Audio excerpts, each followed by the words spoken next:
नमस्कार. जय महाराष्ट्र. महाराष्ट्राच्या राजकारणामध्ये रोज नवनवीन घटना घडत असतानाच या ठिकाणी महायुतीचं सरकार आलेलं आहे.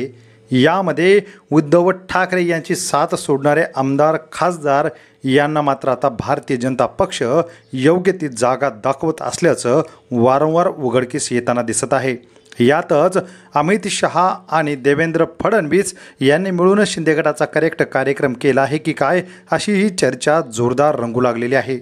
बातमी काय आहे जाणून घेण्यापूर्वी मित्रांनो, चॅनलला सबस्क्राईब करा, व्हिडिओला लाईक करून शेअर करा, जेणेकरून ताज्या महत्त्वाच्या राजकीय घडामोडी आपल्यापर्यंत पोहोचत राहतील.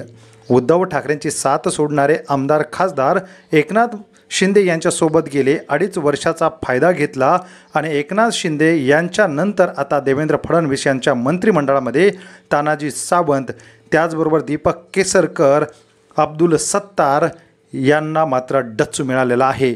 आणि याचाच आता एकनाथ शिंदे गटामध्ये बाकीचे आमदार मात्र अस्वस्थ आहेत. देवेंद्र फडणवीस यांच्याऐवजी पुन्हा एकदा एकनाथ शिंदेच मुख्यमंत्री होणार असल्याचा शब्द दिल्याचा खुलासा आता हळूहळू समोर येऊ लागलेला आहे. मात्र अचानकपणे निकाल लागला आणि या ठिकाणी देवेंद्र फडणवीस यांचं नाव पुढे आलं. जे ठाकरेंच्या बाबतीत झालं तेच आता शिंदेंच्या बाबतीत होताना दिसत आहे. तर एकनाथ शिंदे यांच्या मंत्री आणि यांच्या सरकारमधले घोटाळे हळूहळू बाहेर येऊ लागलेले आहेत. देवेंद्र फडणवीस मुख्यमंत्री झाल्यापासून एकनाथ शिंदे यांच्या बऱ्याच कामांना ब्रेक लागल्याची चर्चा आहे.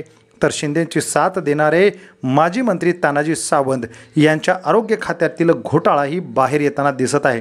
त्यामुळे तानाजी सावंत यांनी देवेंद्र फडणवीस यांना भेटण्यासाठी वर्षा बंगल्यावरती बराच वेळ वाट बघितली. मात्र त्या ठिकाणी देवेंद्र फडणवीस यांनी मात्र त्यांना भेटीसाठी वेळ दिलेली नाही. त्याचमुळे शिंदे गटातील नेत्याला त्या ठिकाणून हाकलून लावल्याची बातमी सध्या जोरदार रंगू लागलेली आहे. आपल्याला याबाबत काय वाटतं? शिंदे गटाचा भाजपने करेक्ट कार्यक्रम केला आहे का?